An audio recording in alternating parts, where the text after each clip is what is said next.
Pues muy buenas noches a todos. Lo prometido es deuda. Y aquí están. Juan Ramón Rayo. ¿Qué tal, Juan? ¿Cómo estás? ¿Qué tal, Jano? ¿Qué tal, Fernando? Fernando Díaz Villanueva. ¿Qué tal? Muy ¿Cómo buenas, estás? Jano, muy buenas, Juan Ramón. Bueno, pues la verdad, vamos a ser sinceros, no tenemos preparado, digamos así, lo que son preguntas al uso, pero aprovechando lo que ha pasado el pasado domingo en las elecciones en Francia, vamos a empezar por ahí, si os parece bien, a comentar la situación en Francia, los resultados que ha tenido y sobre todo, a mi modo de ver, a ver qué opináis vosotros, ese triunfo del extremo centro que puede representar Macron o lo contrario, que es Marine Le Pen, ese intervencionismo que me sorprende que mucha gente que no ha leído el programa electoral de Marine Le Pen, porque podríamos decir que es un intervencionismo salvaje, eso sí, con el punto anti-inmigración. ¿Cómo lo veis vosotros? Porque esto parece que es la tónica general ya de todo Occidente. Bueno, es que Francia, en cierto modo, puede que represente lo peor de Europa, ¿no? La parte más degenerada de Europa. Es el Estado más grande del mundo, es la sociedad donde existe más idolatría hacia el Estado, incuestionablemente.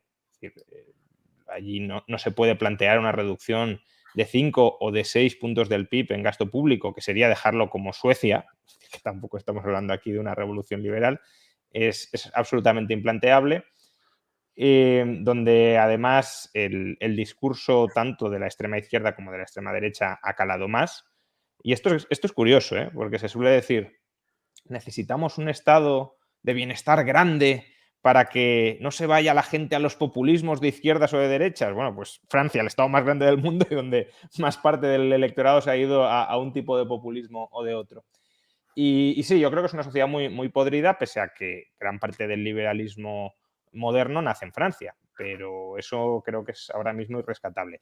Y bueno, pues la gente que se alegra por el segundo puesto de Marine Le Pen, a mí la verdad me sorprende mucho. Es decir, ya no solo por la peor parte de su programa, que es equiparar ciudadanía con una cierta identidad nacional. Es decir, que si tú no encajas en el molde de lo que ella define como identidad francesa, no merece ser ciudadano, sino porque efectivamente su programa económico es todo aquello contra lo que se levantó el liberalismo en su momento. No el globalismo moderno que algunos dicen, sino el liberalismo de Adam Smith se levantó contra las ideas económicas de Marine Le Pen. Ferni. Bueno, los franceses cuando hablan de République, y lo hacen bastante a menudo, realmente están hablando de l'État, que es el Estado. Yo siempre hablo, valores republicanos son valores estatales, entonces, siempre y en toda circunstancia. Cuando, por ejemplo, hablan de gestionar problemas de cualquier índole, desde problemas con las minorías hasta, por supuesto, problemas económicos, problemas internacionales, todo pasa por el Estado. El francés es esencialmente estatista y a aquel país le salva que tiene una burguesía muy fuerte desde el siglo XIX, no muy grande, pero sí muy dinámica. Esa es la razón por la cual hay empresas francesas multinacionales por todo el mundo. En España tenemos muchas de ellas que funcionan muy bien, que son muy competitivas y gracias a eso ese país consigue mantenerse en el primer mundo. Si no hubiera descendido pues hace ya bastante tiempo, probablemente después de la Segunda Guerra Mundial. Bien, en las últimas elecciones hice un programa el otro día con Alberto Garín, que conoce bien Francia porque él se doctoró en la Sorbona y habla bien el francés y al país además pues le quiere mucho y lo conoce muy de cerca. Comentaba él que no hay que ya leer en clave izquierda-derecha porque se ha quedado completamente desdibujada en Francia. Lo que te digo, la República al final lo es todo. Todos están abrazados a la bandera, no hay muchas diferencias en ese aspecto, sino en clave un centro y unos extremos. Esos extremos son realmente parecidos, se tocan por los dos lados y la única diferencia está en una cuestión puramente identitaria, nada más. Ambos son identitarios, lo único que unos ponen el énfasis en la nación, en somos franceses por encima de todo, tal, hablamos francés, tenemos lo que ellos entienden por las tradiciones republicanas, mientras que los otros van a otro tipo de identidades, la izquierda, el extremo izquierdo, ¿no? Identidades de género o los comunistas tradicionales, la lucha obrera, por ejemplo, hay un partido que se llama así, Lucha Obrera, que ha conseguido bastantes votos. No sé, esto, por ejemplo, imaginemos en Alemania o en la propia España, ¿no? Que es un partido que se llama Lucha Obrera, y estos están, la identidad en ese caso es la clase social. Claro, es un país evidentemente sin obreros, pero bueno, todavía siguen tratando de explotar eso. Así que los resultados al final se pueden leer así bastante bien. La pregunta para el próximo día 24, que es la segunda vuelta, sería saber cuánto del extremo izquierdo se puede traer Macron. porque del extremo derecho entiendo yo que va a ir todo a Le Pen, ¿no? Pero ¿cuánto del extremo izquierdo? ¿Cuántas concesiones va a tener que hacer hacia los votantes que quedaron con Anne Hidalgo, que son muy pocos, y sobre todo los votantes de Mélenchon? Es decir, ¿qué les va a tener que decir para que le voten a él o, vamos, para que no se queden en casa, en resumidas cuentas? Porque dudo mucho que esos votantes, sobre todo los más convencidos, quieran votar a Le Pen por una cuestión de alergia, a pesar de que ideológicamente Mélenchon y Le Pen son muy parecidos. Si quitas la tricolor y la cuestión migratoria, en el resto son como dos gotas de agua. Los programas económicos, desde luego. Sí, no, económicamente, desde luego, son muy, muy, muy similares. De hecho, hace menos de una semana Le Pen anunció que si ella era presidenta integraría en su gobierno a gente de izquierdas. Claro, la colocas en las carteras económicas y no desentonan absolutamente nada. Sí, ahí, a ver, hay que dejar claro que Macron es un desastre, porque hay algunos que dicen, si estás en contra de Le Pen, entonces estás a favor de la Agenda 2030 y demás. Macron es un desastre absoluto, y esto no es algo que, digamos, a posteriori, a toro pasado. Yo mismo, cuando salió elegido Macron en las primeras elecciones, que había una cierta esperanza aquí en España, por ejemplo en Ciudadanos, diciendo, no, esto es el nuevo liberalismo humanista francés que va a cambiar Francia. Y dije, Macron no va a hacer absolutamente nada. Macron es un socialdemócrata profesionalizado de manual, quiere conservar lo que hay y sin moverse demasiado. No va a reducir el peso del Estado francés, no va a reducir impuestos, no va a desregular, no va a hacer nada. Por tanto, quien se crea que Macron representa el liberalismo está absolutamente equivocado. Y así ha sido. Yo no he quedado decepcionado porque nunca me ilusioné con él. Mucha gente que a lo mejor liberal se ilusionó, pues desde luego habrá quedado muy decepcionado o habrá dejado de ser liberal en el camino, no lo sé. En cualquier caso, Macron es un desastre. Ahora, claro, es que Le Pen, ¿qué te coloca enfrente? Es decir, te coloca enfrente un programa que a Macron lo tilda de neoliberal, es decir, la socialdemocracia para Le Pen es liberalismo salvaje. Por ejemplo, en materia de pensiones, que está diciendo Macron, oye, que el sistema es insostenible, estamos gastando una barbaridad. En Francia hay un impuesto, que esto mucha gente no lo sabe, y hace no mucho Pedro Sánchez lo reivindicaba para España. Hay un impuesto del 10% sobre todas las nóminas, aparte de las cotizaciones sociales, 10% sobre todas las nóminas para tapar el agujero de las pensiones. Y eso no da derecho a mayor pensión, eso es, te lo quito y no devengas nada. Y un 6%, más de un 6% a los pensionistas. Es decir, te subo la pensión, pero luego te lo quito para que parezca que la pensión es alta, pero luego te lo cobran impuestos. Bueno, y aún así el sistema no es sostenible. Y entonces, claro, que está diciendo Macron, oye, que vamos a retrasar la edad de jubilación.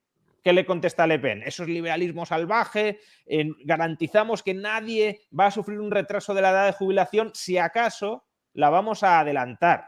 A aquellos que lleven 40 años trabajando, les vamos a permitir jubilarse a los 60. Bueno, y un aumento de las pensiones también, Juan. Y aumento de las pensiones mínimas hasta 1.000 euros. Bueno, eso es lo que es el programa de Podemos. El programa de Podemos en España en materia de seguridad social, en materia de pensiones, hasta que entró al gobierno, porque ahora obviamente ya se ponen un traje más ministerial y se cortan de decir ciertas cosas que saben que no van a poder cumplir, pero antes de llegar al gobierno era ese. Vamos a bajar la jubilación a los 60, pensiones mínimas a los 1.000 euros. Entonces, eso lo puede decir Le Pen, lo puede decir Mélenchon, o si no escuchas quién lo ha dicho, pues te crees que lo ha podido decir cualquiera de los dos. Entonces, de hecho, hay una cosa que sí que es verdad y hay que reconocer que, bueno, la situación en Francia es la que es, pero sobre todo la clave de la inmigración. A mí, claro, me sorprende cuando se presenta Marine Le Pen como la salvadora, teniendo en cuenta, y eso es una evidencia que nadie puede negar, que en Francia tienen un problema con la inmigración. Y especialmente si hablamos de la cuestión musulmana. Entonces, a partir de ahí, claro, ¿qué medidas puede adoptar? ¿Qué va a hacer? ¿Quitarle el pasaporte a los que ya son franceses? Es decir, parece muy difícil poder solucionar eso sin atentar directamente contra derechos fundamentales. Entonces, ¿cómo veis vosotros? Porque sí que es verdad, y unos datos que quiero, os comento, en las elecciones francesas, son datos de IFOP y ISOPS, que son como Ipsos, que son instituciones que se dedican a estas investigaciones. Macron, por ejemplo, es el más votado entre los jubilados y los directivos. Le Pen entre los obreros, que son principalmente los que sufren la inmigración ilegal. Macron gana con holgura en los votantes mayores de 65 años, los jubilados, y Le Pen gana entre los de 25 y 64 años, con una pequeña ventaja sobre Macron según el rango de edad. Mélenchon, que es como si hablamos de extrema izquierda, si queríamos utilizar esos conceptos, que yo coincido con Fer y bueno, contigo también, que esos conceptos ya son caducos, es el de 18 y 24 años el más votado. Entonces, claro, ante esta realidad es como que existe una gran desconexión, como que hay dos Francias, hay dos realidades, pero mucho tiene que ver la inmigración en estas elecciones. Bueno, es que no tiene tanta inmigración. A ver, tiene mucha inmigración Francia porque todos los países lo tienen, pero si lo ponemos en contexto, España tiene más inmigrantes extranjeros.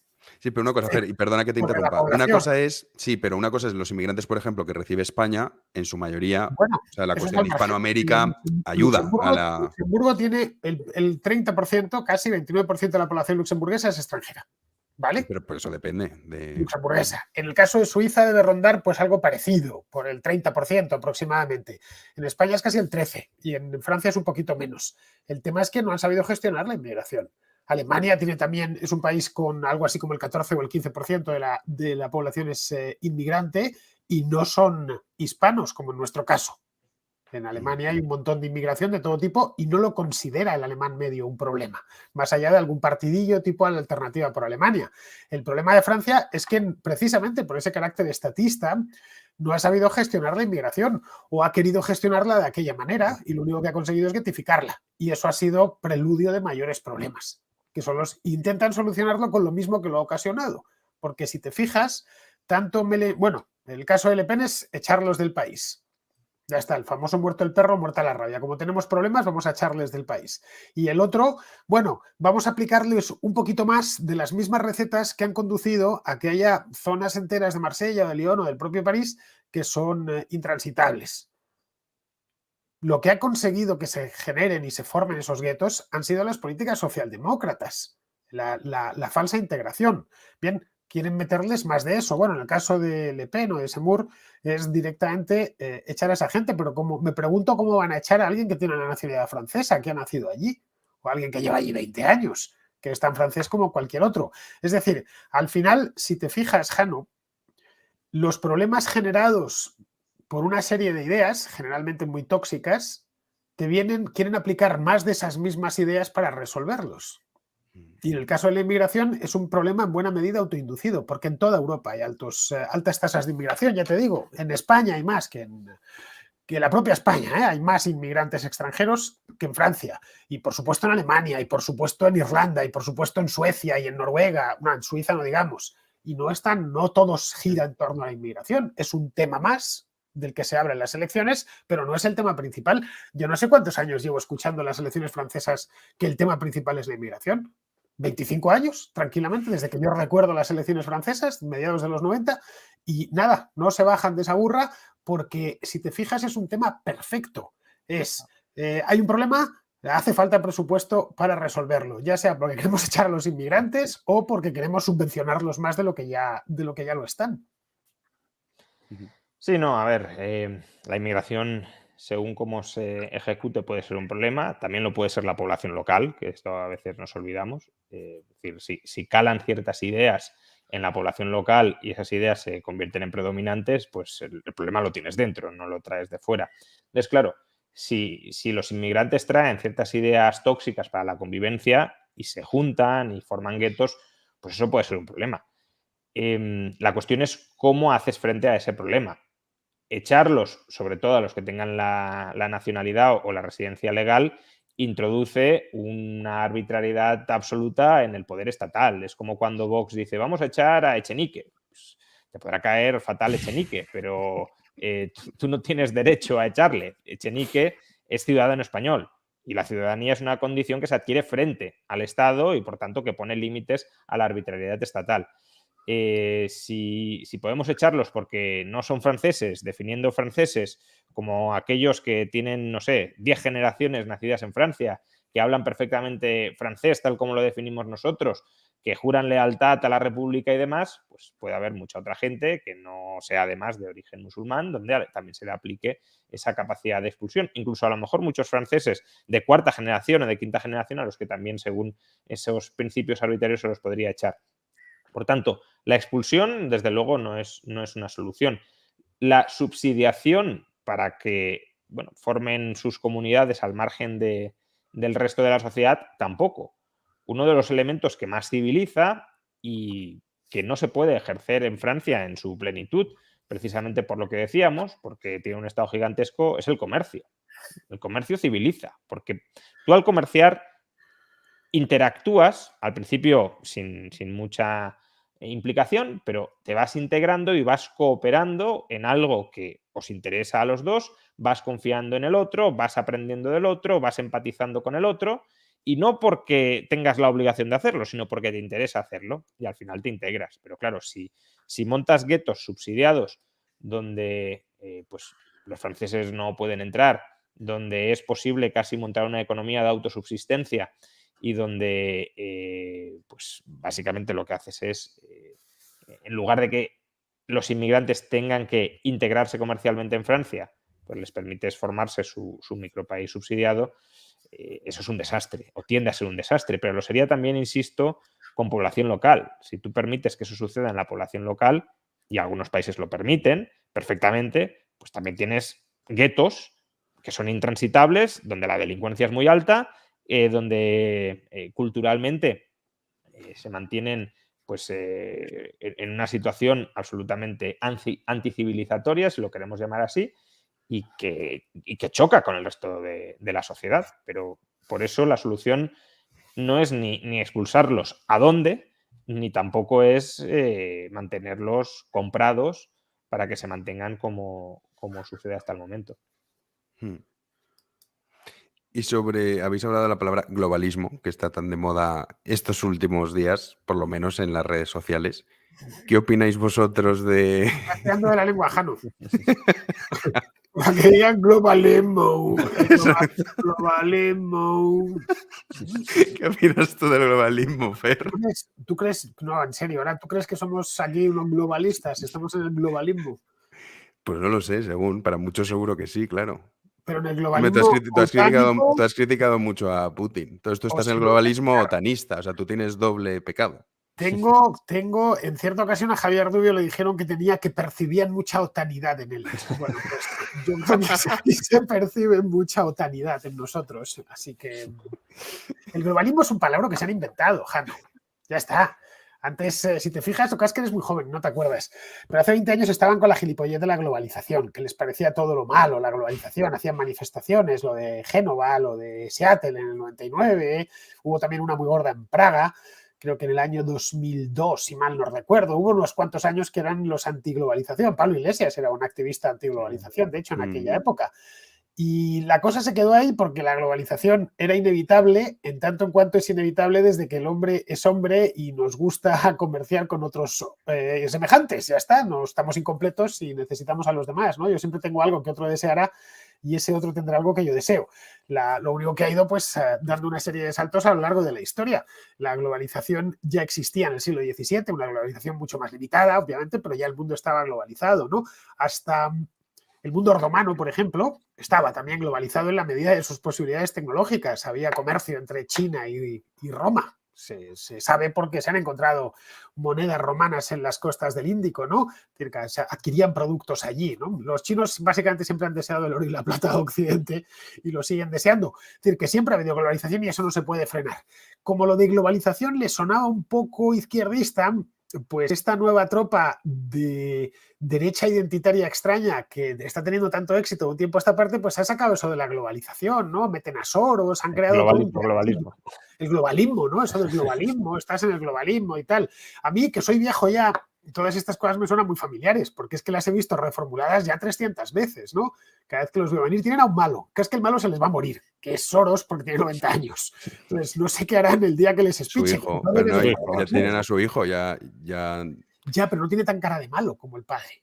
Es que el padre es que parece Palpatine, coño, cuando le ves el de la Guerra de las Galaxias. Sí. Entonces, básicamente, si te fijas y estudias un poco ese discurso, es un discurso de puras simplezas, puras suposiciones, en el que se parte ya de una historia de buenos. No se llega al conocimiento, ellos parten del conocimiento. Yo ya sé lo que hay y te lo voy a explicar. En lugar de decir, voy a hacerme una serie de preguntas, voy a tratar de respondérmelas de forma honrada y entonces adquiriré todo o parte del conocimiento que me había propuesto adquirir. No, todo el que te venga, yo ya me sé la lección. Ya te la voy a... Espera, siéntate que te la voy a explicar. Básicamente estos van desarrollo y la palabra globalismo suena muy bien. No me digas. ¿Tú contra qué estás? Contra el globalismo. Joder, ¿quién no va a estar contra el globalismo? Si estuviesen algún año más, no lo dirían así tan abiertamente porque es en lo que estaba la extrema izquierda hace no tantos años. Ahora ya no lo dicen. No les ha dado por la antiglobalización. No sé si te has fijado. Sigue con el neoliberalismo, pero la globalización la abandonaron hace unos cuantos años. Sí, eso es cierto. A ver, sí, está claro que todo el tema del globalismo y demás tiene tintes absolutamente conspiranoicos. Siempre hay que montar conspiraciones para explicar prácticamente cualquier cosa que sucede y que no nos gusta. Hay que buscar un malo de carne y hueso, en este caso es Soros, que no dudo que sea bastante malo porque es un socialdemócrata de manual y por tanto alguien cuyas ideas hay que combatir. Pero pretender que hay una especie de conspiración global para, de alguna manera, organizar nuestras vidas, manejarnos totalmente, yo creo que es darle demasiada capacidad intelectual, organizativa y previsora a unos incompetentes que son los que están al frente de los distintos estados. Dicho esto, sí creo que existen, digamos, oportunidades, ventanas para que el Estado crezca, para que el Estado se expanda. Y algunas de esas oportunidades, claro que se están aprovechando. La Agenda 2030 pues no deja de ser un lema para justificar una expansión del tamaño del Estado, incluso para poder crear entidades supranacionales para hacer frente a externalidades que llaman globales como las del cambio climático. Es decir, aprovechan oportunidades que pueden tener alguna justificación, ¿eh? No voy a entrar en el debate porque además no es mi campo del cambio climático, pero una cosa es que exista el cambio climático y otra, qué tipo de recetas estatistas y estatalizadoras estás planteando tú. Entonces, aprovechan esas ventanas de oportunidades. La pandemia, por ejemplo, es otra ventana de oportunidad. Muchos en el carro del globalismo, de la denuncia del globalismo, básicamente lo que dicen es que la pandemia es todo falso, es todo mentira.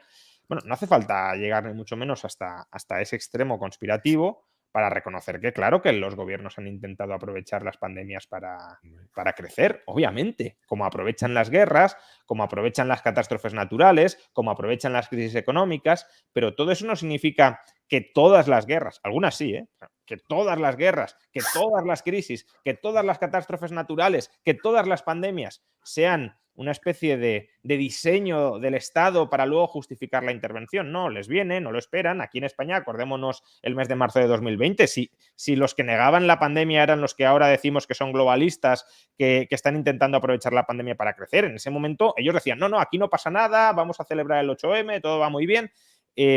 Claro, luego ven la pandemia y ven cómo se pueden aprovechar de la misma y la intentan aprovechar, pero de ahí a que haya un plan pergeñado de antemano entre todas las élites globales, de alguna manera presidido por Soros, para tejer todo esto, pues es pasar al campo de la conspiranoia, claro. A ver, hay una cosa que, Mejano, en esto ser viejo tiene sus ventajas. En los años 90... Espera, una cosa, antes de que digas eso. Hay una cosa que es verdad y es, por ejemplo, a mí cuando dicen, no, el globalismo, vale, para empezar ya no es una cosa... Yo conozco mucha gente que está en esta línea, ¿no? Defendiendo esta línea. Y yo discuto con ellos y digo, pero a ver, explícame esto que tú me estás contando, que soy una persona con un Excel organizando el mundo, ¿cómo es eso posible cuando luego tienes países que adoptan políticas completamente diferentes? Habéis nombrado el cambio climático. Ve a China y preséntales a Greta, a ver qué pasa. O ve a la India, o ve al sudeste asiático, en fin, ve a muchas partes del mundo en el que evidentemente no están con ese eslogan. Entonces te dicen, bueno, vale, no es una cosa mundial, pero sí que es una cosa de Occidente. Luego dices, bueno, en Polonia y Hungría hay ciertas políticas que se asemejan o que se incluyen en lo que es la cuestión del globalismo que no se aprueban. Entonces ya tampoco ni siquiera es todos los países de Europa. Entonces y luego, dices... Jano, si me permites, también aquí, ¿el Boris Johnson es globalista o no es globalista? Porque cuando sacó adelante el Brexit era un ataque al globalismo total porque se oponía a la Unión Europea, pero ahora que se está sumando al cambio climático, que se está sumando a la guerra, a la guerra occidental contra Putin, que también durante la pandemia ha intervenido mucho, entonces pasa a ser globalista. Bueno, si fuera globalista no hubiese promovido el Brexit, habría promovido la unidad de Reino Unido dentro de la Unión Europea, porque así tienes una unidad supraestatal todavía más grande, más unificada, que puede dialogar más de tú a tú con Estados Bueno, Unidos, incluso los coordinarse. gobiernos del grupo de Visegrado, que hace 4 días estaban en el lado de los buenos y ahora son globalistas, porque se han Sí, opuesto a Polonia, claro, sí. Ahí lo tienes, claramente, el gobierno de Polonia o el de Eslovaquia y tal. Mira, en los años 90 les empezó a dar con el rollo de los objetivos del milenio, que yo los recuerdo, estuvieron muy pesados. Lo que pasa es que hoy no existía Twitter en aquel entonces y claro, no había toda esta información, se movía tan rápido. Tengo los objetivos del milenio aquí. Ojo, son de hace 22 años estos objetivos. Te los voy a leer. Eran un total de 17 objetivos. Bien, poner fin a la pobreza en todo el mundo. Objetivo de esto, perdón, este es el objetivo del milenio. Primer objetivo, erradicar la pobreza extrema y el hambre. Bien, los objetivos de desarrollo sostenible de la Agenda 2030 son los mismos. Objetivo 1, poner fin a la pobreza en todas sus formas. Segundo, lograr la enseñanza primaria universal. Pues aquí resulta que tenemos lo mismo, pero en el objetivo 4, garantizar una educación inclusiva, equitativa y de calidad, promover oportunidades durante toda la vida para todos. Le meten más texto. Pero vamos, están calcados. Lo único que han hecho con la cosa esta de la Agenda 2030 es meter más. Ahora son 17, antes eran 8. Y los restantes, bueno, el extra que le han metido es básicamente temas medioambientales. Bueno, aquí los tengo. Garantizar el acceso a una energía asequible, pues bla, bla, bla. Garantizar la disponibilidad de agua, la cosa esa de la igualdad entre los géneros, construir infraestructuras resilientes. Si es que es una chorrada detrás de la otra, que cualquier político lo dice a todas horas. Lograr que las ciudades y los asentamientos humanos sean inclusivos, seguros, resilientes y sostenibles. Si es que es Pedro Sánchez hablando. Es que estas mismas tonterías las teníamos en el año 2000, hace 22 años. ¿Sabes dónde se han quedado? ¿Sabes dónde? En nada. Ya está, en bla, bla, bla, bla, bla, bla, bla. Bueno, el mundo ha mejorado, pero no ha mejorado por esto. Ha mejorado pues porque el mercado se ha extendido, ¿no? Y ha bajado mucho la pobreza, etcétera, y se han incorporado al primer mundo un montón de cientos de millones de seres humanos y han empezado a comer gente que no lo hacía, a comer todos los días y a estar caliente y a llevar una vida mejor, pero no a causa de los objetivos de desarrollo sostenible de la ONU, sino a causa de que la globalización se ha extendido. Bien, pues va a pasar exactamente lo mismo. Es bla, bla, bla, bla, bla, bla, bla, nada más. No hay que darle más importancia. Sobre esto no hay ninguna conspiración montada. Se paga una burocracia internacional que sale carísima y se paga desde los años 40, desde el final de la Guerra Mundial, y tienen que justificar lo que cobran. Y lo justifican con estas gilipolleces, nada más. No hay que montar una historia. Pero sí que es verdad, hay una cosa, Fer.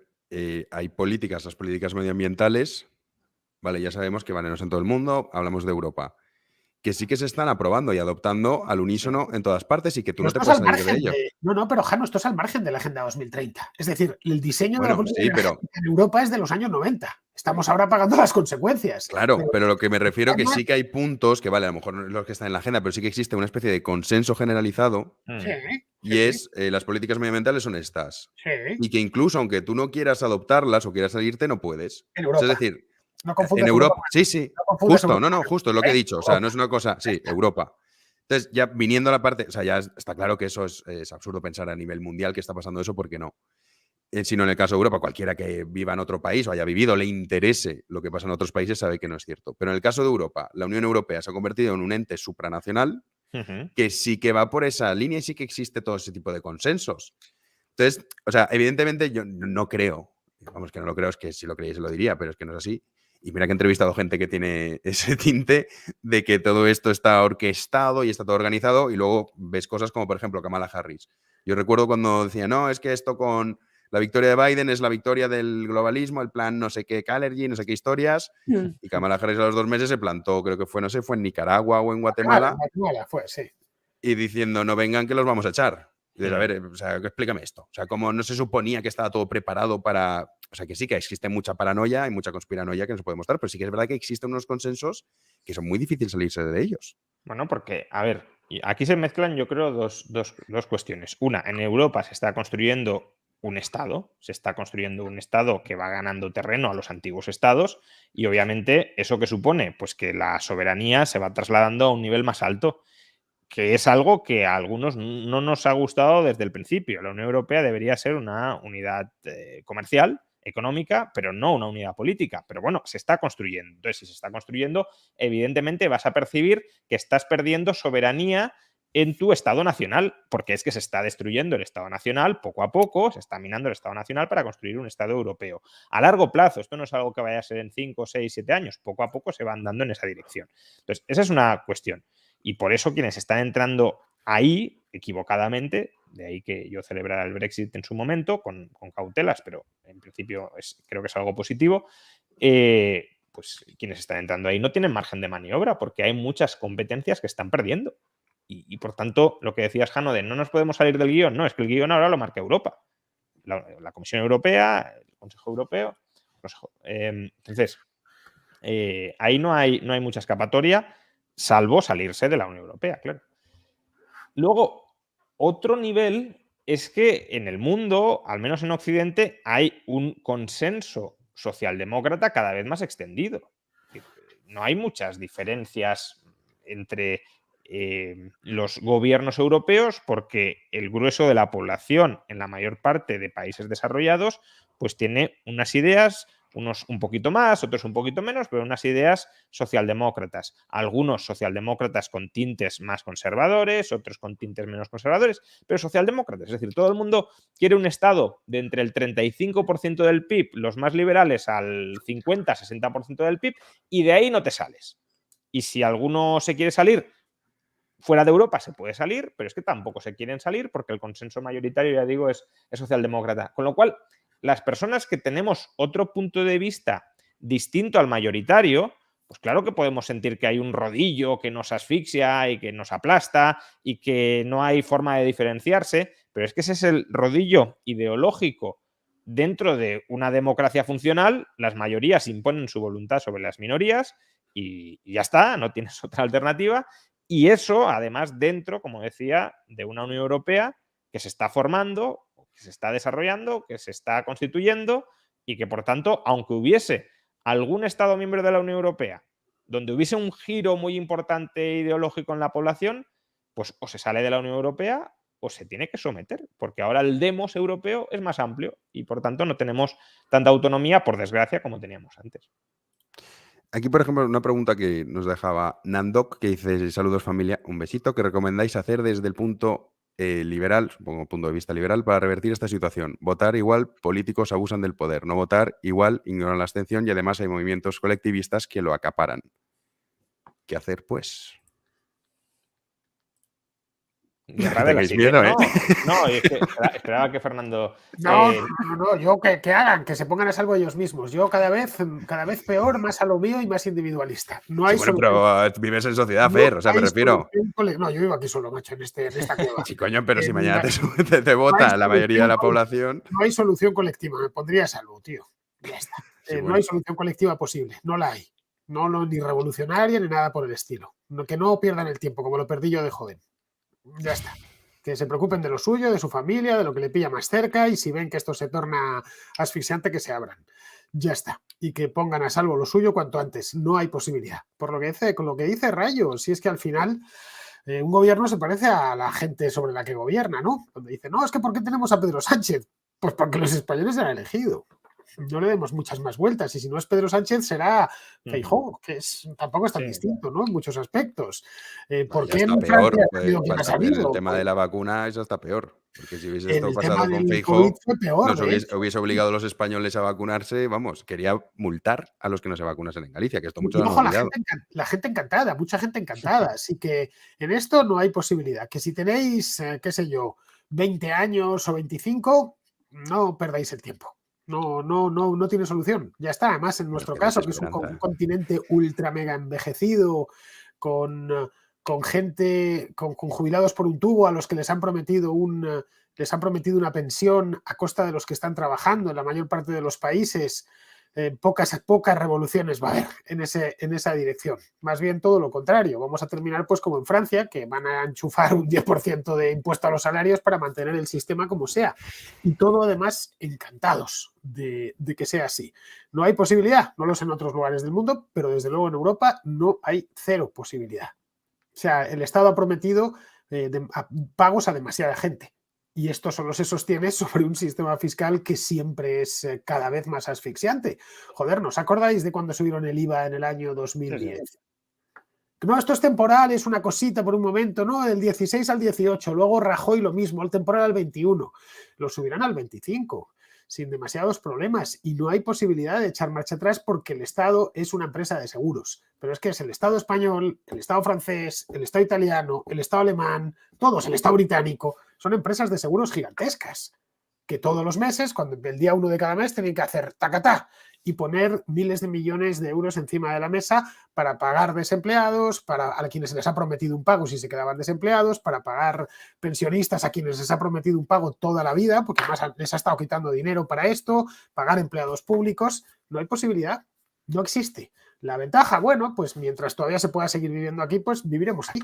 Pero no hay revolución posible. Ya sé que es muy duro decirlo, pero que no pierdan el tiempo, que yo perdí muchísimo tiempo de mi vida con esto, que no merece la pena. Ya está. Bueno, Si ven qué pero tal, puerta. Gibraltar pero está muy bien, Andorra también, hay todavía pequeños paraísos. Bueno, Gibraltar está mejor que Andorra, hay que decirlo, porque tiene mejor clima. Pero vamos, no desde el punto de vista liberal, y ya lo siento, pero no hay. Bueno, por poder se podrían hacer un montón de reformas, pero la gente está dispuesta a aguantar esas reformas. Esa es la pregunta. Vale. Yo estoy de acuerdo contigo en ese. Ahora te dejo a ti, Juan, pero es que la gente estará deprimida ahora mismo, Fer. Entonces, a ver, es verdad que es complicado, es verdad que tendría que haber un cambio de la mentalidad de la población. Y es verdad que los políticos son reflejo de su población y en un sistema democrático, y hay muchos ejemplos, obviamente cambiarían su discurso si la población estuviese del lado de esas reformas. El problema es que son impopulares.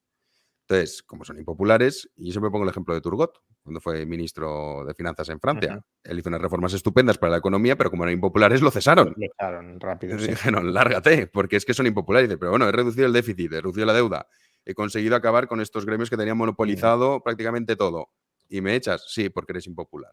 Entonces, vale, es muy complicado porque es un sistema democrático, pero si consiguieses que la población entendiese y aceptase que esos sacrificios a corto plazo son beneficiosos a medio y largo plazo, sí que podría cambiar. No lo sé. Bueno, Jano, ahí incluso te corrijo. A Turgot lo echó un sistema no democrático. Lo digo porque. Bueno, exacto, sí, era el rey de Francia Luis XVI. Sí, Luis XVI. Por eso, que incluso teniendo una monarquía absoluta, si eres muy impopular, no hace falta que sea la democracia votando en las urnas. Total. Si eres muy impopular, te echan. Por eso, la única forma de cambiar esto es cambiando pues, la mentalidad mayoritaria de la gente. Ahora, yo creo que ahí Fernando tiene un punto de razón en que eso es algo muy complicado para una generación y que quien lo intente, pues probablemente va a fracasar y si de alguna manera consigue influir, no va a ser para él. Hasta cierto punto será como Moisés, que se quedará a las puertas ya no de la tierra prometida, pero sí de reformitas en una mejor dirección. Aún así, creo que merece la pena intentar luchar, pero también coincido con Fernando en que la gente tiene que aprender también a ponerse a salvo, tiene que aprender a buscar su espacio de libertad en un mundo que no es libre, que no lo va a ser en las próximas décadas, pero mientras nos dejen cierto resquicio, cierto espacio para poder organizarnos y no nos roben mucho más de lo que nos roban, y para eso, pues a lo mejor la batalla de las ideas se ayuda a algo, es decir, no tanto para hacer una revolución, que coincido en que no parece que esté cerca, ni mucho menos, pero sí para frenar algunos de los golpes más brutales que nos puedan querer, con los que nos puedan querer castigar. Bueno, pues si no retrocedes mucho y aprendes a cómo evitar los tentáculos de la burocracia estatal, bueno, hasta cierto punto puedes vivir una vida vivible. Y creo que eso es a lo que pues, deberíamos tratar de aspirar todos. Responsabilidad social, tratar de divulgar buenas ideas, tratar de persuadir al otro de que sus ideas son disfuncionales a largo plazo para la sociedad, pero luego parte egoísta, pues organízate para escapar del Estado y si se vuelve muy asfixiante, pues efectivamente vete del país. Hablando sobre cómo le gusta a la gente imponer a los demás, y ha habido una campaña, bueno, el Chocas, que es muy conocido y cada vez le pasa más a este pobre muchacho. Vamos a aprovechar el ejemplo de hoy, que ha salido, bueno, es que yo no me había enterado, pero me lo han comentado, que ha salido hasta en El País, en fin, que ha sido una cosa, la política de la cancelación. Se ve que ha hecho un comentario hablando de, que es lo de menos, ¿no? El comentario que ha hecho, pero que a uno le gustará más, o a algunos dirán, bueno, es una tontería, eso ya es más subjetivo, pero esta política de la cancelación que vivimos la podemos trasladar a muchísimas cosas. hablamos de impuestos, por ejemplo, es uno de los grandes discursos. Y a mí, yo si ganase tanto no me importaría que me quitasen la mitad. Claro, como no lo ganas tú. Lo gana, claro. Claro, pero esto es un discurso que se escucha mucho, ¿no? Es el chiste, pero ese es el chiste de la bicicleta, Jano, que te he contado en alguna ocasión. No sé si Cuéntalo, Fer. los espectadores lo conocen. Estos son dos comunistas de un pueblo que están los dos charlando, sentados delante de la casa del pueblo, y le dice uno al otro, y dice, oye, Paco, tú si tuvieras un yate, ¿se lo darías al partido? Le dice, sí, sí, claro, por supuesto. Si tuvieras un Mercedes, ¿se lo darías al partido? Naturalmente. Si tuvieras una mansión, ¿se la darías al partido? Sí, sí, naturalmente. Oye, si tuvieras una bicicleta, ¿se la darías al partido? Dice, no, la bicicleta no. Dice, joder, darías un yate, una mansión, un Mercedes. ¿Por qué la bicicleta no? Dice, joder, porque la bicicleta sí la tengo. Eso sí que me lo daría. Bueno, pues en esto pasa lo mismo. Tú si ganases lo del Chocas, ¿te importaría dar la mitad? No, claro, por supuesto que me importaría. No me importaría nada, la daría encantado. Porque no lo ganas. Si lo estuvieses produciendo, y el Chocas, por lo que le conozco, no le conozco personalmente, pero por lo que le he visto, es un chico que trabaja, pero como un negro, ¿eh? Está todo el día en directo. Y yo sé lo que es estar en directo porque me dedico a esto.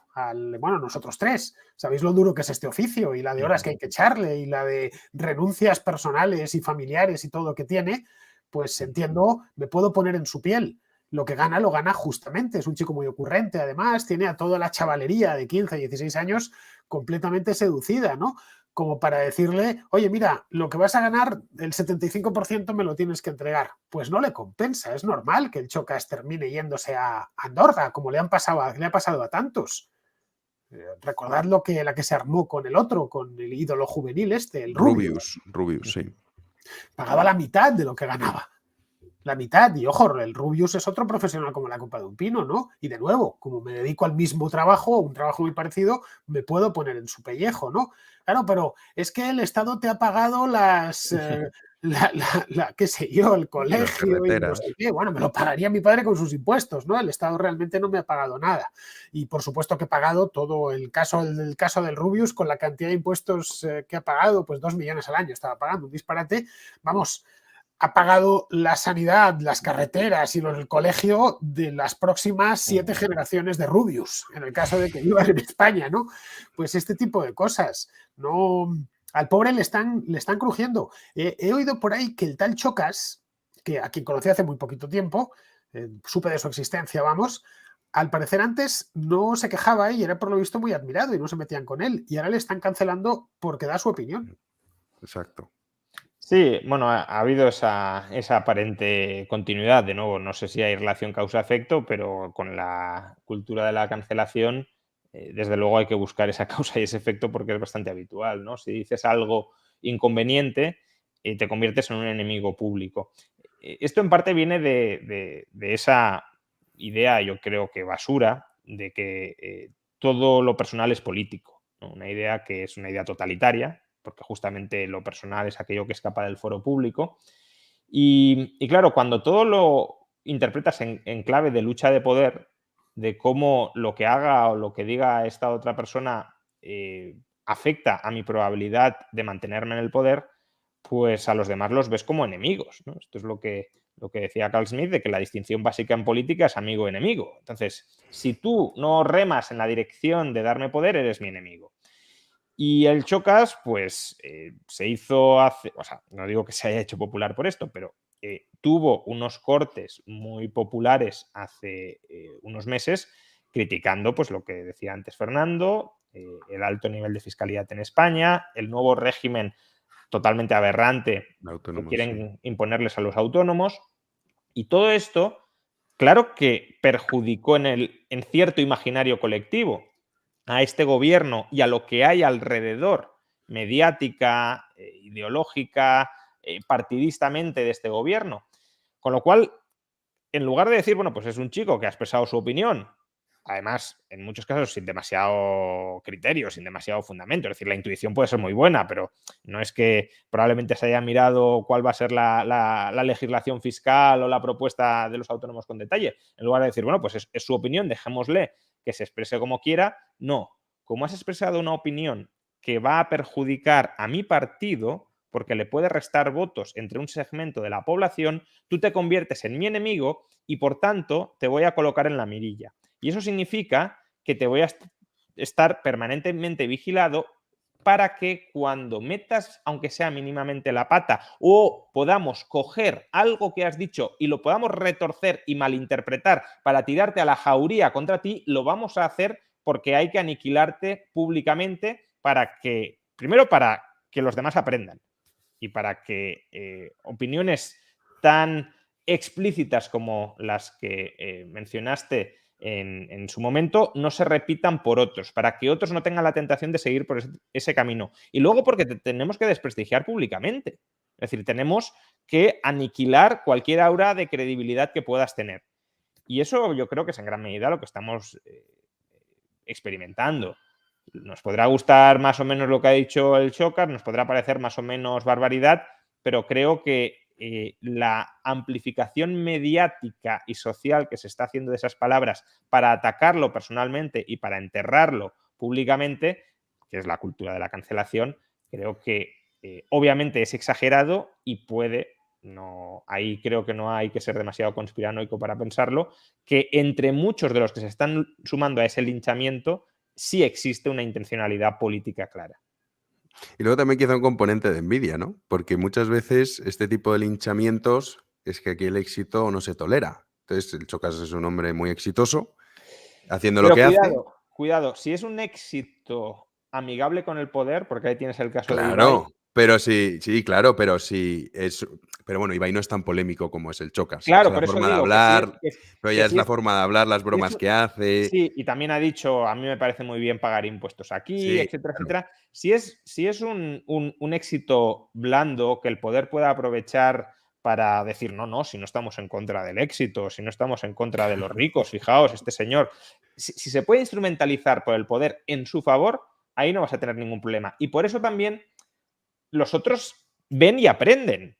Es decir, ¿tú quieres seguir el camino de Ibai o el camino del Xocas? Sí, pues si me meto con el sistema y con el Ibai. Estado, claro, si me meto con el sistema que hay, si me meto con los altos impuestos que hay, entonces ahí sí voy a recibir un correctivo a la mínima, que es lo que le pasa al Chocas. Y si dices lo contrario, todo el mundo te va a aplaudir como la gran persona solidaria, etcétera. Sí. Entonces, y eso también pasa con los ricos, por cierto. Es decir, hombre, los ricos, tanto.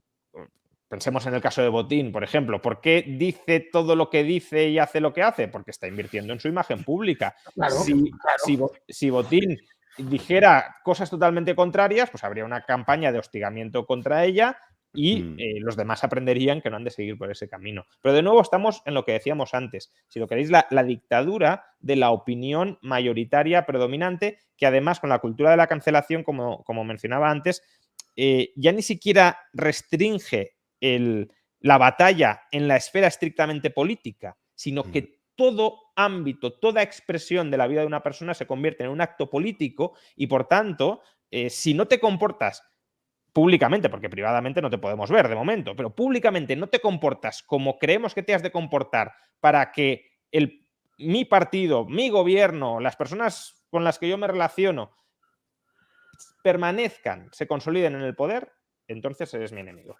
De hecho, si el Chocas, porque él la armó cuando lo de los autónomos, ¿no? Si mal no recuerdo. Sí, bueno, primero le llegó una multa de Hacienda. El primer vídeo que se hizo viral era una multa de Hacienda que dijo, bueno, es que no paran de llegarme multas de Hacienda, me quitan la mitad y todavía quieren más y quieren más. Y bueno, y utilizó sus términos de las formas en las que a mí me hace mucha gracia personalmente el Chocas, lo tengo que decir, esos cortes.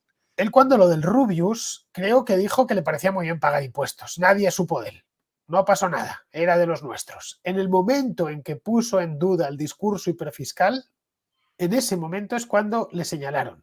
Si esta gilipollez de que va a salir y espera que otras se emborrachen para ligar con ellas y tal y cual, que ya ves tú, es una niñería, él la dice después de haber cumplimentado al gobierno y en general al discurso, no haberse opuesto a él, como lo ha dicho muy en Rayo, lo que hace Ana Patricia Botín. A veces pensamos que Ana Patricia Botín se ha vuelto una radfem desde su casa de Belgravia en Londres. No es ninguna feminista radical, ni una ecologista radical, ni tiene la casa a 17 grados, pero ella sabe, porque no es tonta, que tiene que hacer ese tipo de concesiones para que no vayan contra ella.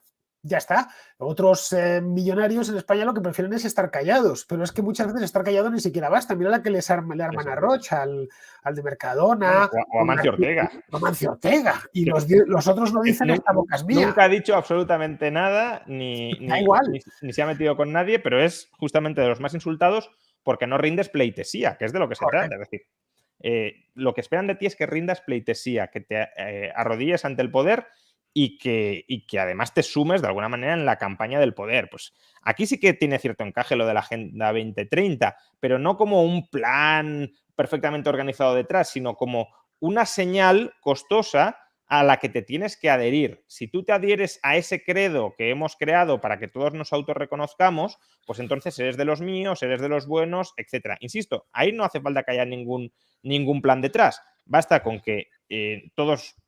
Yo muestro adhesión a estos principios, los objetivos del milenio también que decía antes Fernando, y si todos los que se suman a ello pues lo hacen, vemos que son de los nuestros, lo reconocemos. Pues como cantar hoy en día la internacional. Cantarlo y la internacional, ¿qué significa? ¿Significa que hay un plan detrás de la internacional comunista? No, eso ya no existe. Ahora, si tú quieres señalizar que tienes unas determinadas ideas, que te... de nuevo, rindes pleitesía a unas determinadas ideas, pues haces ese gesto. Y eso es lo que están haciendo muchos pues, con la Agenda 2030. Aquí nos deja una pregunta volviendo un poco al tema de España, ¿qué opináis de las sociedades, estados descentralizados? Que también es uno de los debates que hemos escuchado en las últimas, diría, años, ¿no? El tema de, no, es que el Estado está demasiado descentralizado. Lo cual, yo soy partidario de la descentralización todavía más. A mí me gustaría que estuviese todavía muchísimo más descentralizado. ¿Qué opináis vosotros al respecto? Francia, ahí tienen un Estado. Ahí está. Ese es el modelo de Vox, creo, ¿no? Lo de Francia. Siempre están con el coñazo de Francia. Es que yo no sé por qué la derecha en España, lo que podemos entender como derecha en España, es tremendamente centralista. Que es una cosa que choca con otras derechas y que va incluso en contra de... A ver, ya sé que estos son muchos siglos de historia y el concepto de derecha que tenemos ha evolucionado mucho. Yo, de hecho, soy partidario de no usarlo, pero para entendernos. En muchos países es todo lo contrario, que es como debe ser. Sí. Deberías estar defendiendo la descentralización, no al contrario. Bueno, y incluso la derecha española, el tradicional, el carlismo, no era centralizador, ¿no? Bueno, entonces, por ejemplo. Quiero decir, la derecha que tenemos es una derecha muy jacobina importado de Francia, básicamente. Al final, quienes defienden la identidad nacional española, en realidad son, y con esa identidad nacional española proponen un Estado centralizador, en realidad son víctimas y son rehenes y son adoctrinados por el jacobinismo francés. Es decir, están confundiendo su españolidad con las ideas jacobinas francesas que han importado, se han comido y han hecho propias. Efectivamente, esto viene del siglo XIX y así hasta el momento presente. Ten en cuenta que si echas un vistazo al siglo XIX, los carlistas eran claramente descentralizadores, ¿no? Por múltiples cuestiones, una de ellas era religiosa, pero no solo religiosa, también exigían que se respetasen los fueros locales. Y los que estaban en el otro lado, en la Primera Guerra Carlista, son los cristinos. Estos eran centralizadores. Pero las guerras carlistas, ¿quién las gana? Las gana los liberales, a fin de cuentas, los que se conocen como liberales. Sobre esos liberales se construye el Estado-Nación en España en la última mitad del siglo XIX, la segunda mitad. Ese Estado-Nación que luego reclama Franco. Y por lo tanto se identifica ya automáticamente con la derecha. El nacionalismo periférico, de hecho, nace en resistencia y en confrontación con esa construcción del Estado-Nación porque estaban construyendo el suyo propio en Cataluña o en el País Vasco ya a principios del siglo XX. Es un poco la normalidad española, pero sí, lo suyo es que la derecha fuese descentralizadora, evidentemente, y que quisiese recortar atribuciones al Estado central. El Estado es tan peligroso que hay que trocearlo y hay que debilitarlo. Mirad en España, en Madrid, por ejemplo, lo que hemos ganado gracias a que no tenemos, le podemos poner algunos límites, pocos, al gobierno central.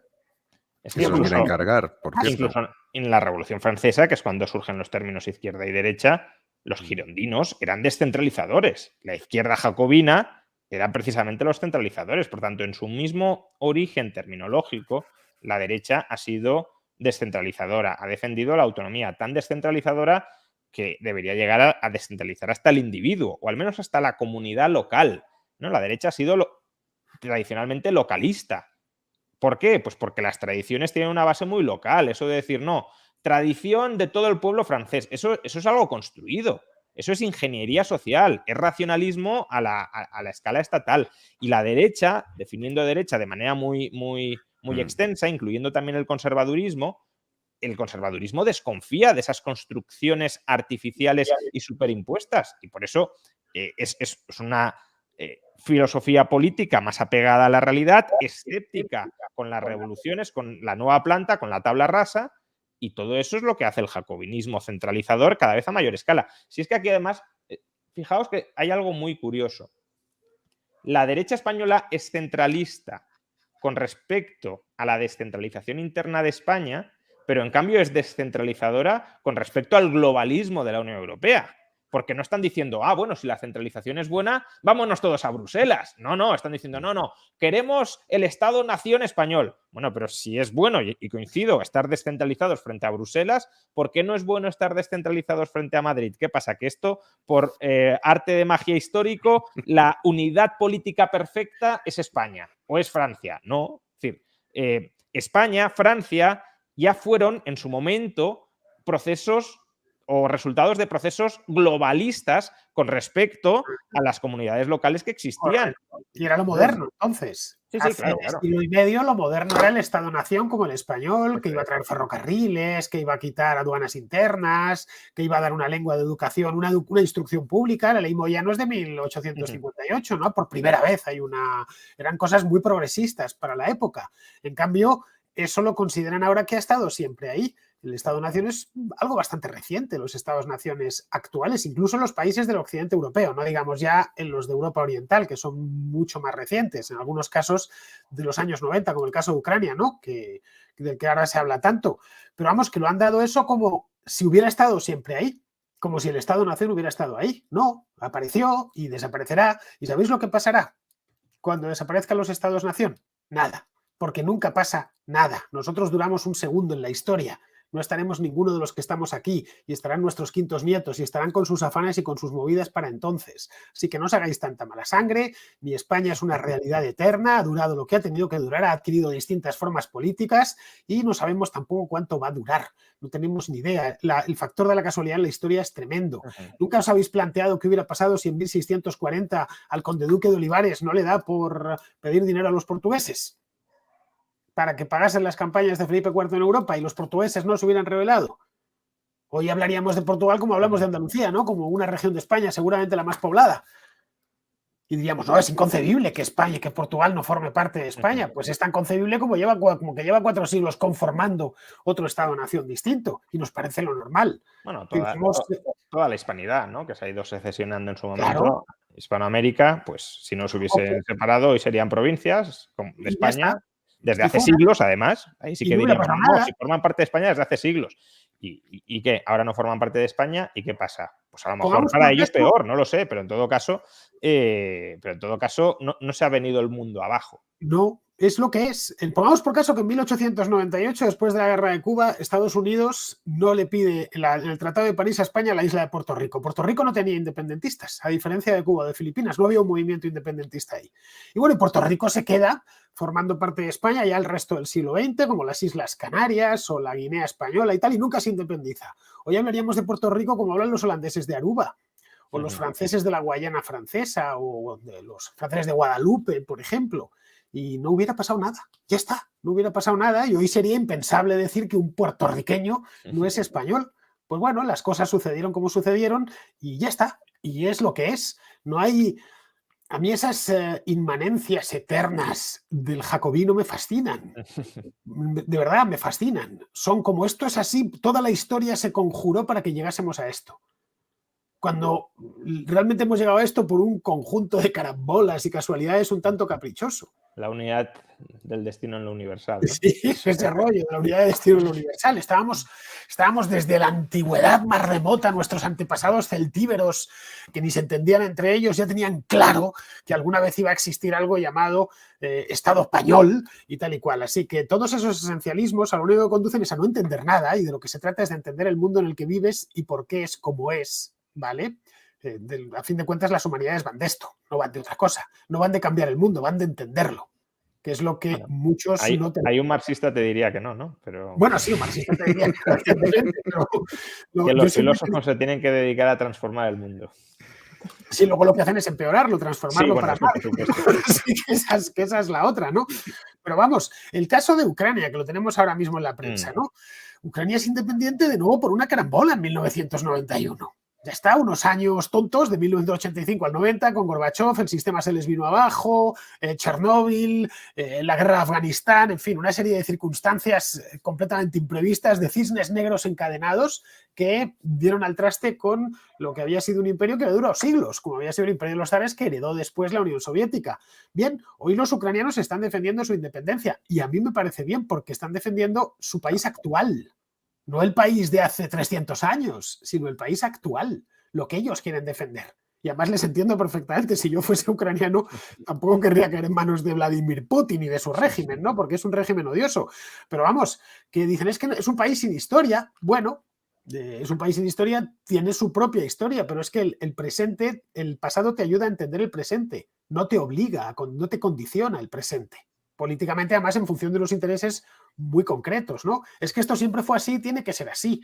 Pues no, ¿cómo será la España dentro de 100 años? Pues como quieran los españoles de dentro de 100 años. Nosotros no vamos a decidirlo, ni podemos tampoco hacerlo, ¿eh? No, caray, si Franco se murió hace medio siglo, casi medio siglo. Si Franco levantase la cabeza, no terminaría de reconocer el país tal y como está. Entre otras cosas porque no entendería a los españoles de esta época. No los entendería. No entendería cuáles son nuestros consensos, cuál es la manera de relacionarnos, un montón de cosas, de transformaciones que se han operado dentro del país en el último medio siglo, no terminaría de entenderlo. Pero es que Zumalacárregui tampoco hubiera entendido la España del año 1900, la de la regencia o la de Alfonso XIII. No le hubiera entrado en la cabeza. Es decir, cada época tiene sus afanes y no pasa nada y son los seres humanos de esa época, que ya digo, vivimos muy poco, los que tienen que despachar los desafíos que se le presentan. Pero estas cosas de, no, esto va a durar eternamente y tenemos que proyectarlo en el futuro porque es una verdad revelada y no existe otra manera de organizarse más que esta, bueno, a nosotros esta por ahora nos funciona. Quizá a nuestros nietos no les funciona. Ya está. Y esto es una cosa que deberíamos, caray, ser un poquito más humildes, que ni los políticos ni sus activistas lo son en absoluto. Aquí vamos con otra pregunta que desde un punto de vista liberal, ¿sería lícito la lucha armada para que Cuba se sacudiera el comunismo? ¿Cuál sería el marco económico para Cuba se desarrime y no caiga en el mercantilismo? Gracias. Bueno, yo creo que el derecho de resistencia frente a la tiranía, eso es una constante en la tradición de pensamiento liberal y no liberal, ¿eh? Quiero decir, el propio Juan de Mariana lo defendía, por ejemplo, y bueno, Juan de Mariana es difícil incluirlo dentro de una tradición reconocible de pensamiento liberal, ¿no? Porque el liberalismo surge más tarde. Podemos pensar que tiene ideas que confluyen con el liberalismo, pero no que era liberal como tal. Pero bueno, incluso dentro de esa tradición católica, el derecho de resistencia frente al tirano se defendía y, por supuesto, con el liberalismo también se ha defendido, porque es que si no defiendes el derecho de resistencia frente al tirano, estás defendiendo la obligación de sumisión ante el tirano. Entonces, ahí lo único que, bueno, pues lo que siempre se dice, proporcionalidad en todas las medidas. Lo que pasa que, claro, frente a un Estado, pues proporcionalidad, sobre todo siendo un Estado policial como el cubano, pues tampoco cabe demasiada. Fer. Bueno, pues sí, básicamente lo mismo. De hecho, en Cuba hubo una resistencia armada al castrismo, hubo el Frente del Escambray en los años 60 que Castro aniquiló por completo. Hubo un desembarco patrocinado por la CIA en la Bahía de Cochinos también, que fracasó estrepitosamente. Es decir, intento sabido. Lo único que la sociedad cubana desde 1960 es una sociedad completamente desarmada y sometida. Es una sociedad tiranizada. ¿Que tienen el derecho? Absoluto. A responder más en el caso de castrismo sí que no queda otra, porque no hay otros conductos de expresión política más que ese. Podríamos decir, en España eso es legítimo. Hombre, en España tienes el conducto de la ley que te permite presentarte a las elecciones, formar un partido político, te permite participar en política de manera libre. El sistema demoliberal que llaman con tanto desprecio algunos, lo que da es canales de participación a todos. Pero en el caso de Cuba, de la Cuba castrista, no existen esos canales. O lo haces a través del partido, conforme dice el partido, es todo descendente, o no hay manera. Así que si quieren hacerlo, la única manera que van a tener es esa. Ahora, entiendo que a estas alturas ya, después de 60 años, pues es poco menos que imposible. Respecto a lo que venga después, pues no lo sé, porque eso sí que es una incógnita. Lo que nos vamos a encontrar, lo que se van a encontrar los cubanos en Cuba después de tantos años. Es que fíjate el proceso de destrucción ha sido muy intenso. Es que la Cuba de 2022 no se parece en nada a la de 1959. Son dos países que hablan el mismo idioma. Ya está, y que tienen un paisaje similar. Digo similar porque La Habana del 59 y la actual se parecen un poco, ¿no? La actual está derruida por completo. Pero vamos, que tendrán que ver y encontrar las soluciones para entonces. Hay más problemas en Cuba. La población se ha duplicado en estos 60 años. ¿Cómo titulas la propiedad? Es que, joder, rehacer Cuba va a ser un trabajo de una generación cuando esto se acabe. Si es que se acaba alguna vez, que lo mismo dentro de 50 años siguen hablando de castrismo, no lo sabemos tampoco. Bueno, hay transiciones mejor hechas y peor hechas, ¿no? Yo creo que los ejemplos cercanos que tenemos de Polonia o de República Checa son ejemplos en los que Cuba se debería mirar sobre cómo escapar del comunismo y desarrollarse económicamente.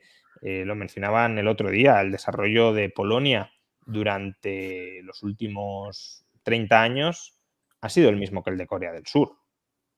Y Corea del Sur es considerada internacionalmente como el ejemplo de desarrollo a todos los niveles. Por tanto, bueno, creo que sí hay experiencias exitosas para escapar del comunismo, pero también tenemos otras totalmente fallidas, como justamente lo que mencionábamos antes, ¿no? La Rusia de Putin. Entonces, sí, riesgos los hay y muchos, pero bueno, desde luego, si tienen la oportunidad, sin duda merece la pena intentarlo, escapar de la tiranía comunista a la que ahora están sometidos. Aquí nos deja Bitcoin Moon. Para vivir en un estado descentralizado se necesita dinero que también lo sea. Usen Bitcoin. Y así nos deja su cuña. Y así reduciremos el poder del Estado. ¿Vosotros tenéis Bitcoin? No, yo yo algo no. tengo. Yo Yo tengo algo. Bueno, yo ahí voy a discrepar. No se necesita necesariamente dinero descentralizado. De hecho, el dinero tiene una naturaleza universalista, ¿no?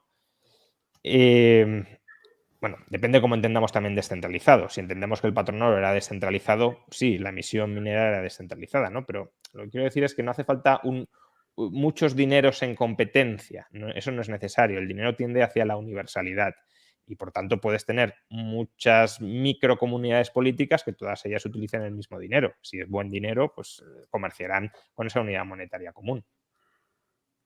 ¿Tú, Fer, por qué no tienes Bitcoin? Pues porque no lo entiendo muy bien. Y de la misma manera que jamás he comprado una acción de una empresa que no sé cómo gana su dinero y no lo entiendo muy bien su modelo de negocio y no entiendo muy bien de qué va la cosa, pues con el Bitcoin igual. Y luego, pues, en cierto modo le falta todavía el efecto Lindy, ya sabes. No ha pasado suficiente tiempo por él. Así que si tengo que decidirme entre el oro y el Bitcoin, prefiero el oro. Piensa que yo estoy muy viejo ya. Entonces, esto que es que no lo entiendo muy bien y además no sé cómo va a ir. Luego es tremendamente volátil, joder, pega unos bandazos de mucho cuidado, que te quitan un poco las ganas, todo hay que decirlo. A mí me parece muy bien y espero que prospere y que se establezca y es una buena manera, como bien decía este espectador, de quitarle recursos a los estados, pero hoy por hoy creo que está un poquito en pañales, ¿no? En comparación pues con otras reservas de valor, que hay unas cuantas, por cierto, no solo está el Bitcoin. Podemos decir que con la edad te estás volviendo más conservador, Fer. Sí, como No, dices, uy, al esto... contrario, es anarca, tío. Yo con la edad me he vuelto más ácrata, más pasota, más tal, ¿no? Ya lo sé. Dice Miguel, vaya tres, os escucho en el trabajo todo el día, muchas gracias, me dais mucho ánimo, en serio, a ver si os seguís juntando los tres, abrazos. Pues muchas gracias, Miguel. Y con esa foto de Pedrerol, top. Pero claro, Miguel debería estar viendo el partido, que no ha terminado todavía, por cierto. ¿Cómo ha metido gol Benzema. ¿Quién está jugando? A ver. El Real Madrid contra el Chelsea, 2-3. 2-3, está en la prórroga. Pues el Madrid gana 1-3, pero han quedado 1-3, entonces están en la prórroga. Y bueno, ya nos han dicho algunos que se notaba que no somos futboleros porque hemos puesto el directo a esa hora. Yo me he enterado 5 minutos antes de empezar, que lo he visto. Tú eres del Atleti, Fer. Y además soy del Atleti, pero aunque juegas el Atleti tampoco me enteraría.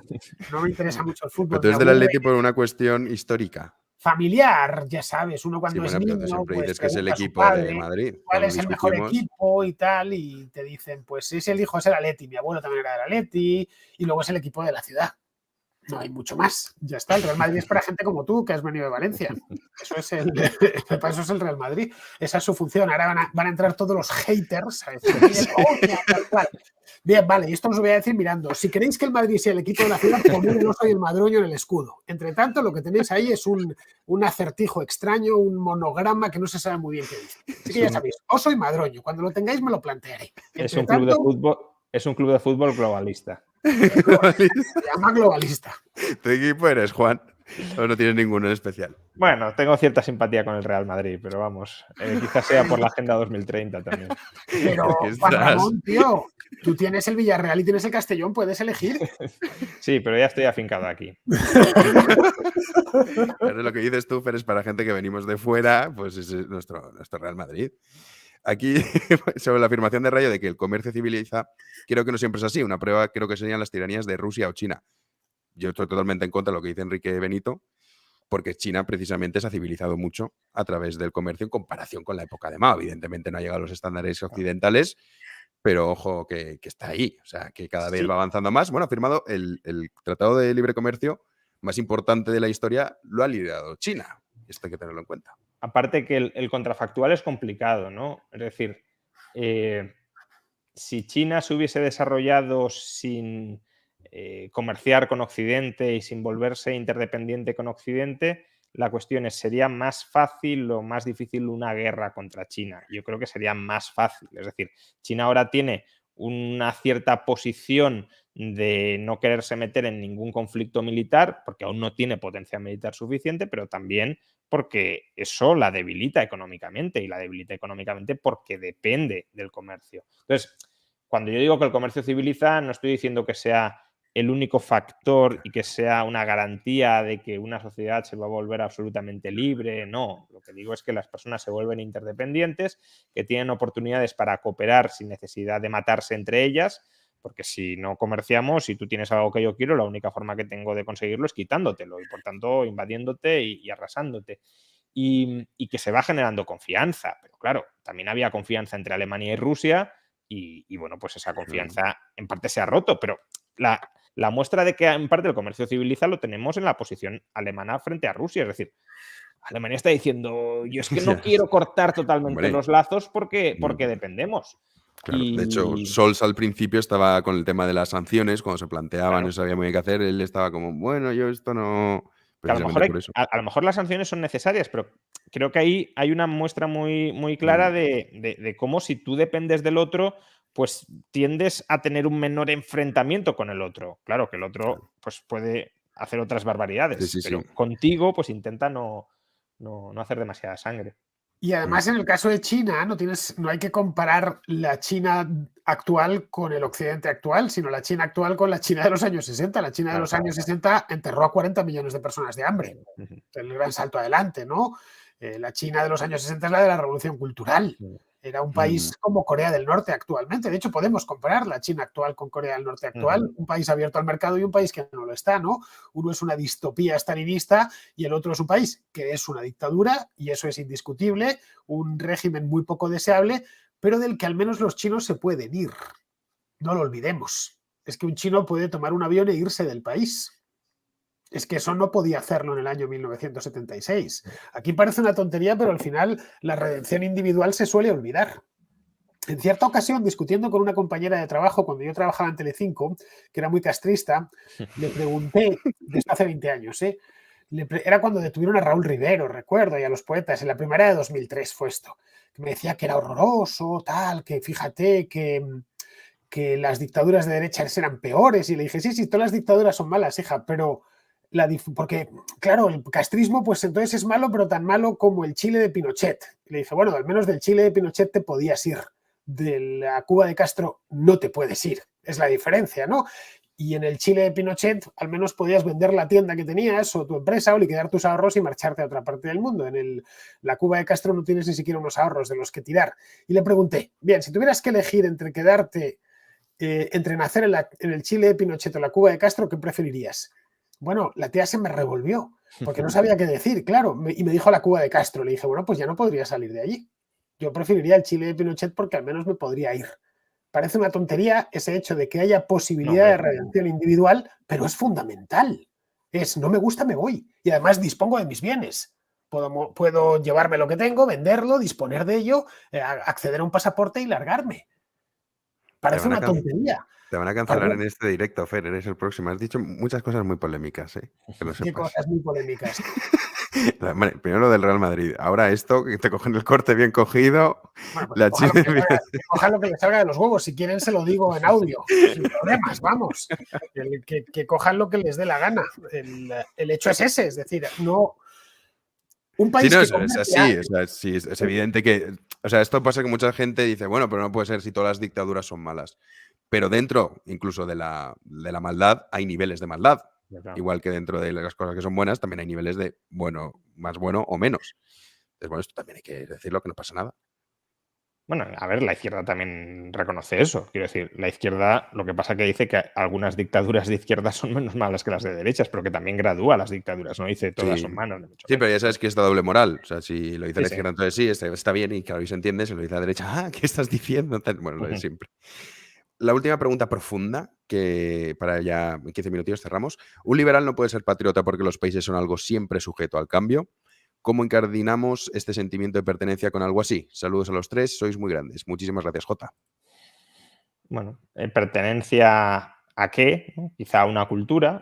La cuestión que normalmente en toda cultura encontrarás grandezas y miserias. Entonces, muchas veces cuando se dice estoy orgulloso de mi cultura, bueno, pues estás seleccionando algunos hechos de los que sentirte orgulloso y normalmente ocultando otros de los que avergonzarte.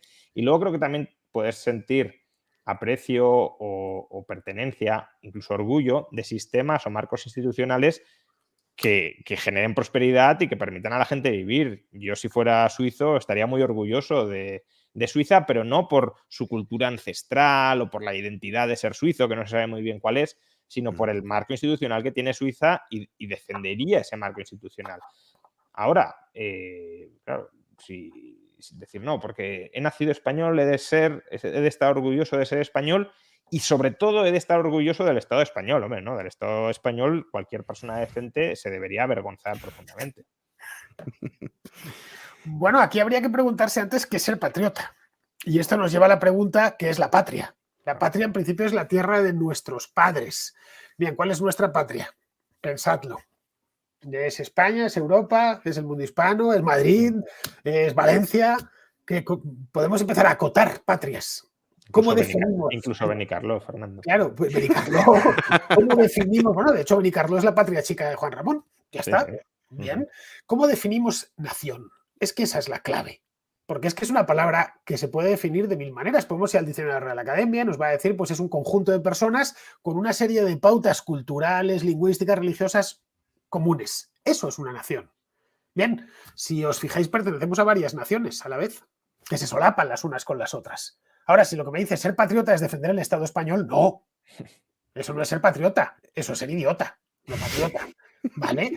El ser patriota es, bueno, defender lo que tú consideras, no sé, la herencia cultural que has recibido y que te gusta, tu cultura, tu gastronomía, no lo sé, en el caso de que te guste la Semana Santa, por ejemplo, pues tu cofradía de Semana Santa, tu afición a los toros, como la que tienes tú, Jano, que por cierto compartes con peruanos, con mexicanos, tal, para que veas que hay muchas cosas que la lengua la compartimos con otros 500 millones de tíos, que no son súbditos del Estado español, pero que hablan el mismo idioma que nosotros y que tienen unas pautas culturales muy parecidas. Así que, ¿cuál es nuestra nación? Piénsalo.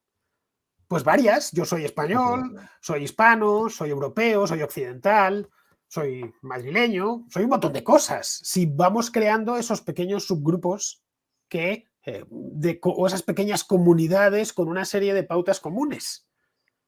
La nación nace de abajo y es compatible unas con otras. Se pueden tener varias sin ningún problema. El Estado viene de arriba y te lo imponen. Pongamos por caso que mañana desaparece el Estado español. ¿Creéis que desaparecería lo español? No, eso seguiría. Naturalmente, lo que no habría es un Estado español. Bueno, Pero de hecho, seguiría. Fernando, el Estado español ya ha desaparecido muchas veces. Quiero decir, Sí, claro. si tú coges las fronteras del siglo XVIII, no tienen nada que ver con las actuales. Correcto. Y la cultura española, pues sigue existiendo, claro que sí. Incluso La Polonia. Polonia desapareció como Estado durante un siglo. Sí. Los polacos siguieron ahí, ¿no? Así que hay que romper con esa idea fatal, heredera de la Revolución Francesa, esa idea jacobina del Estado-Nación. Es la asesina de la individualidad, enemiga de la razón. Cuando me preguntan, ¿qué preferirías? ¿Un Estado-nación con todos los hispanos de la Tierra unidos bajo un solo gobierno o una confederación europea en la que el gobierno de esa confederación no pueda tocarte demasiado las narices? Algo así como el Imperio Austrohúngaro. El Imperio Austrohúngaro. Ya está. Porque sería mucho menos intrusivo. Al menos no estaría tratando de torearme con temas identitarios. De claro, tú es que eres tal y entonces esto lo llevamos en la sangre, una cosa tal. No. Ya sé que esto es quizá muy disruptivo para algunos chicos jóvenes que les han metido ese rollo, pero es así. Después de estar pensándolo toda la vida, al final las cosas se hacen desde abajo, no se hacen desde arriba. Y el Estado está hecho desde arriba. Más el Estado no acepta competencia. Nosotros no podemos tener otro pasaporte. Pensadlo.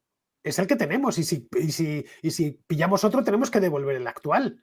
Mientras que yo puedo ser perfectamente español y hispano, o español y europeo. Nadie me pide cuentas a una cosa y la otra. Y si mañana me caso con una china y me gusta el chino y me voy a vivir a Shanghái, pues a la vuelta de 20 años también seré chino, ¿no? Aprender el idioma, las costumbres, tal cual. Y no pasará nada. Las naciones son individuales. Y se sienten de manera individual. Vale, es cierto que son realidades colectivas, pero muy difusas. Los límites están muy difusos. ¿Cuál es la diferencia entre, pensadlo, cultural, entre un mexicano y un español? Yo esto se lo pregunto a los que están al otro lado. ¿Cuál es la diferencia? Hablamos el mismo idioma, tenemos una historia común compartida bastante larga, tenemos unas costumbres muy parecidas en todos los aspectos. Bueno, hablamos español con distinto acento. Bueno, yo hablo español con distinto acento de uno de Cádiz o de uno de Canarias. Así que está dentro del mismo estado que yo. No. ¿Cuál es la diferencia? Es que no son demasiadas. Luego, ¿pertenecemos a la misma nación? Sí, si quieres llamarlo así, qué sé yo, una nación hispana, ¿no? De tipos que hablamos español, ya está, y que procedemos de una historia común o de una serie de ancestros comunes. ¿Sobre esto hay que edificar un Estado? No. Imaginaos, sería un horror. Sería una especie de Unión Soviética. ¿Os imagináis un Estado desde España hasta la Tierra del Fuego, ¿no? Con la capital, por cierto, seguramente estaría en Ciudad de México, además. Bueno, en eso ganaríamos porque hace más calor que en Madrid, mira. Pujano seguirías viviendo en la capital. ¿No? Seguro que sí. Bueno, vamos a despedir ya el directo. Yani, que nos dice, me encantaría irme de fiesta con ustedes tres. Vosotros no sois muy de salir de fiesta. Te ibas a aburrir, cosa mala, hija. Juan, tú de fiesta tampoco... Bueno... De vez en cuando. Hay tiempo para todo, sí hay tiempo. Rayo es más fiestero, ¿eh? Rayo es más fiestero que yo. Lo era cuando había más tiempo, pero sí. Entonces que Fer, no hay manera, macho. Tú ya sabes que yo soy una especie de monje, tío. Sí, es verdad. Sí, es así. Menos los chilenos hablando idioma que hablan otro idioma literal. Bueno, yo me acuerdo cuando vivía en Chile sí que es verdad que había veces que no entendía absolutamente nada de lo que me decían. Eso sí que es cierto. Bueno, a mí eso me ha pasado en algunos pueblos de España, ¿eh? No he hecho falta que he tenido que afinar mucho el oído porque no lo entendía bien. Bueno. Pues nada, vamos a despedir este directo, que ha sido un auténtico placer teneros aquí, a Fer y a Juan. Prometemos en el futuro hacer más. Y bueno, que sepáis, el Villarreal ha pasado, Juan. Se ha clasificado para las semifinales de Champions. Bueno. Y tu Madrid está, con tu simpatía con el Madrid, Fer, lo siento para ti. A mí no me cae mal el Madrid. Escucha, yo no tengo esas gilipolleces de otros de la Atleti. Me parece bien. De hecho, está perdiendo. Eso me da rabia. Prefiero que gane, claro. Que no, pero que se clasifica. Como el que esté perdiendo ahora 2-3 se clasifica. No sé. Vale. ¿Se clasifica? ¿Se clasifica a qué? ¿A qué se clasifica? ¿Qué están a las semifinales de Champions League. ¿A cuartos de final? ¿Pero de qué campeonato? No, semifinales de Champions League. La Copa de Europa. Si pone aquí en el mundo que son cuartos de final, tío. Lo que están jugando ahora. No estás al tanto. No, que no estás al tanto eres tú. Cuartos, Real Madrid-Chelsea en directo, cuartos de final. Claro, y ahora el que acabe esto pasa a las semifinales. Vale. A las semis, claro. Y con esto se clasifica, porque hubo un partido de ida, ¿no? Que ganó 1-3 en Madrid. Entiendo que ya ganó el Real Madrid. Sí. Que por cierto le por quitaron. eso había tanto inglés y tanto hooligan hoy por Madrid, esa es la razón, que andaban canturreando por aquí por el centro, por eso han venido ido a ver el partido. Pues se han Hombre, mojado, claro. porque ha estado lloviendo toda la tarde en Sí. Madrid, así que... Sí, bueno, pero no es el único líquido con el que han estado en contacto durante el día, o sea que El único tampoco les es líquido- el único importante. líquido no emborrachante con el que han estado en Exacto. contacto. Esto No hoy ha sido sigamos, el agua que ha caído del cielo. no sigamos que terminamos como el Showcast y luego nos cancelan. Amigo, bueno, también nos cancelan. Vamos a cerrar aquí. Así que nada, muchísimas gracias por estar aquí los dos. Gracias a todos los espectadores. Y anuncio que no habrá podcast este fin de semana porque es Semana Santa. Y entonces ya volveremos con la dinámica habitual después de Semana Santa. Ya saben, para seguirles, Fer, Juan están en todos los canales. O sea, si dicen, Juan está en este, sí, lo está. Piense el que esté pensando. Y bueno, Fer, a ti te falta TikTok, ¿no? TikTok, ya, pero... Pero tú bailas cuando es el No sé tren del cómo hype ese. funciona esto. No, pero a ver, un momento. Cuando des el tren del hype, que me lo han chivado, en Twitch, tú haces Sí. un bailecito. Sí, tengo dos Tampoco. bailes. Tengo dos bailes. Venga, ya que estamos, te lo voy a poner. El tren del hype es este. El tren del hype. Se baila Te bailas. Este es el tren del hype. Y luego, ¿vale? Y luego, lo digo para los que se pasen por Twitch. Luego también me los llevo Juan no a un canal hace eso. O si No, alguien no. quiere. me los llevo a un canal de YouTube que he creado segundo, que se llama La Contra en Directo. Lo que pasa es que ahí lo que hago es que cojo lo principal, escojo exclusivamente lo principal, y entonces ahí no puedo pegarme las bailadas que me bailo. El otro que bailo, que es cuando hablo de Podemos, que ya sabes que Sí. tiene ese aire caribeño, poco serio y tal, lo que bailo es esto. Lo que pasa es que este me viene una introducción, este de aquí. Entonces, ¡epa! Y ahí es cuando introduzco las noticias de Podemos, que es el sopa de caracol. ¿Qué quieres? ¿Que haga esto pero en el TikTok o qué? ¿Bailando? No me lo digo que dices, no, yo TikTok no. Hombre, bueno. Es que no sé cómo podrías. funciona. No sé cómo funciona. ¿En qué Juan te consiste lo el explica. TikTok? Juan ¿Haces te un lo baile explica. o cómo? Mira, lo podéis hacer es una cosa. Juan te explica cómo va TikTok y tú le dices a Juan lo que tiene que bailar. Entonces, Pero me así tengo que que... descargar la aplicación y toda la pesca. Sopa de caracol creo que no.